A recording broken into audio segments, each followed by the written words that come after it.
I'm up writing at 2:30 in the morning, which is just awesome. I wish I could sleep, but if you're not, you might as well be productive.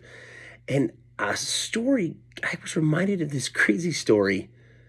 I think I share this story because it takes me back to performing live in front of people and our moist droplets, far more benign than we ever thought they could be. I miss benign moist droplets, BMs, BM. Oh boy. But anyway, so I'd done a gig, and it was close to my work, and it was one of those things that just made me feel like I was living the perfect life because uh, work ended, and then I just had to run over to the Denver Art Museum to do this show. And the art museum is fancy. It had this nice little theater, and so I think I left. I put on my tux. It was a tux event, and I just left all my stuff at the office, and I ran over to the show. And I do the show, and it's great. Everything's great. I meet some new and amazing people. People are complimentary. It's like all the things. I'm not going to lie awake thinking about the performance tonight. I love that because otherwise, oh my God, the thoughts of the performance nibble away at my tender mentals, no matter how good it goes. So I'm in therapy now. But so the show ends, lots of handshakes and hugs, and these things that we used to do. And I'm like, you know what I'm going to do on this perfect night? I'm gonna go, and I'm gonna take myself out to a diner because that's the best thing when you do comedy is just like crushing it and then going out because you got a lot of adrenaline, you got to burn it off, and you usually torture some wait staff with jokes you didn't use. But anyway, and so I am walking down to Sam's number three, and I'm almost there, and it's like a 10 block walk, and I'm just like skipping the entire way, and I realize, wait a second, I don't have my wallet, I don't have anything. Oh, it's back at the office. So then I go back to the office, and as I'm walking back to the office, which is like 8 blocks back, I realize, wait, I don't have my key to get in the office. And then I'm like, oh man, this sucks. Like, and I'm in a tuxedo walking around downtown Denver, and it's like 11 o'clock at night. And so I was like, geez, what do I do? So I try all, is that the thing we do when we know all the doors are locked, but we still go around just like shaking the doors? And something that just hasn't quite been evolved out of us. And then I realized, wait a second, I took the train, and in my actual pants, my non-tuxedo pants, is everything: my train pass, my wallet, the key to get in the building to get those things. So I'm like, you know what? I'm just going to have to take the train home and risk getting a ticket. And I've gotten tickets, and that's the worst. One time, the most recent ticket I had ever gotten is somebody on the train recognizes me from an event I'd done hosting Go Code Colorado, and they're like, hey, oh my God, you were great. And I'm like, yeah, I love me too, and all excited. Suddenly, everything's great. And somebody's tapping me on the shoulder while I'm talking. I'm like, yeah, just a second, because I got to absorb this moment. And then the guy I'm talking to, finally, he looks at me, he's like, yeah, that's a security guard. And I'm like, oh. And she's like, yeah, can I see your ticket? And I'm like, oh, sure. And I don't have anything on me and I was like, God damn it.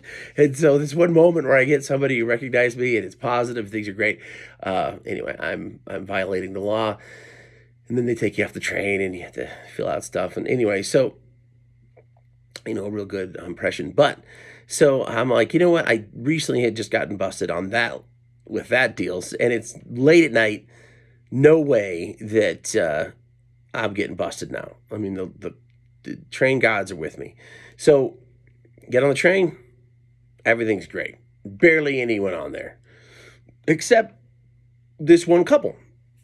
And they're sitting like 5 seats away doing their own thing. And I'm like 3 stops from my stop. And the couple comes and walks over to me.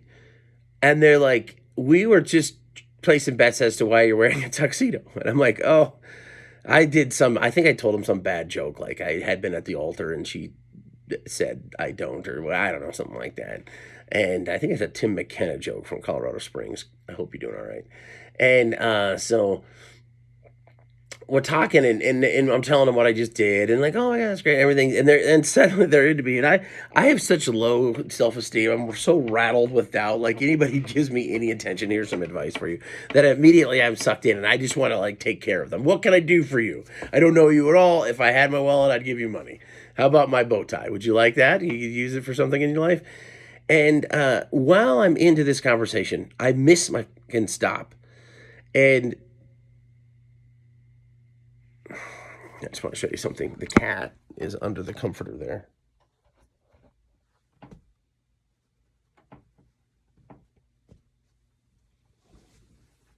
Hey, crazy.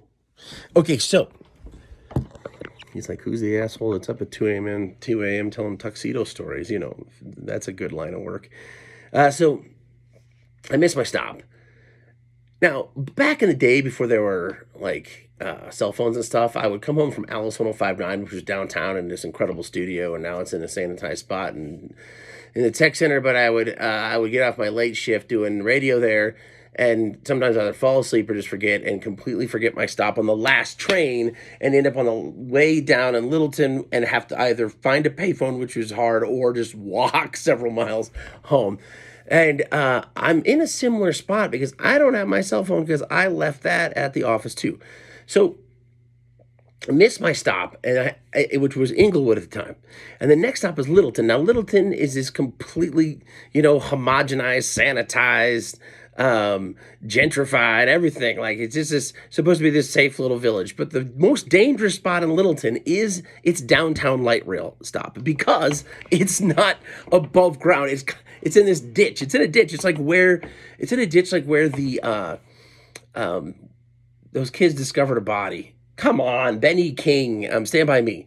It's that kind of ditch, and stuff goes down in that ditch. And so I'm like, well, I'll get out here and see if I can get another train going back. If not, it's not too bad of a walk back to Inglewood. It's a few miles. So I get out, and I'm in my tuxedo, and there's like every hoodlum stereotype is under the bridge there. And immediately a dude in a tuxedo. Like, I felt like Batman's parents. Like, I'm going to die. And, yeah, so I'm hanging out, just like, please don't talk to me. Please don't talk to me. Come on, train. Come on, come on, come on, come on, come on. And as I could see the northbound train coming back, and I have to risk getting another ticket on another train, but I just need one more stop, and I can get home on this fantastic night. And I'm so hungry too, because I didn't really eat much before the show, which I usually don't, and I was gonna do it after the show, and of course I didn't have my stuff. And here comes this dude, and he's got to talk to me, and he's got a tattoo. He's got this huge tattoo on his neck, and tattoos on his face, which that's not a big deal anymore, except his says manslaughter. And so we're in the light together. I could see his tattoo and all his little facial markings, and he starts talking to me how it's just stupid how people don't trust people with facial tattoos. And I say, well, you do have. I can't help it. I say, well, yours does say manslaughter, and I'm impressed. I think it's spelled right too. And it could be man's laughter, because that's the same thing. You just pronounce it different. Maybe that's what he was going for. But then he disproves that it's man's laughter by starting to explain that manslaughter, for which he'd just been in prison, wasn't as bad as murder. As a matter of fact, the whole thing had been blown out of proportion. He shouldn't have been in prison, but he learned a lot. And one thing he learned is how to appreciate life. And he was trying to appreciate life, but he couldn't because the facial tattoos kept bringing him down. And I'm like, okay. And I'm thinking, I don't want to be this guy, but in my head, I'm thinking, I'm not thinking this like explicitly, but I'm thinking I might be better than you. I might be. I don't want to think this, but I might be. I mean, not just because I'm in a tuxedo, but I feel like maybe but I've been lucky, right? I've been lucky. But it's hard, this guy. And then he attracts other guys, and they're all talking to me while I'm in my tuxedo, and I'm telling them, and then they're interested, and suddenly everybody wants to be a comedian, and because that can just happen in fucking with a conversation with a dude in a tuxedo on a train. That's all it takes. Voiceovers and comedians, man. As soon as you say that to somebody, and they're like, oh, well, I'd like to do that by tomorrow. How do I do it? And I'm like, I don't fucking know. How about 30 years of anxiety and being up at 2:30 in the morning? So it's getting a little bit sketchy, and so happy the train pulls up. And I go to the furthest end of the train, kind of just get away from manslaughter. And just, if a security person gets on, then they have to go all the way to the end of the train. And I just have like 2 miles of train, and I'm back at the stop I need to be. And I'm standing there leaning up against the wall, as obvious as ever, in the bright fluorescence.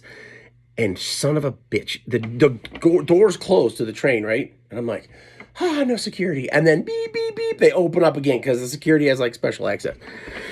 So I'm like, God damn it. And here comes the security guard. And he's looking at me because I got a tuxedo. And he's like, oh man, this would be a dream hit getting Tuxboy.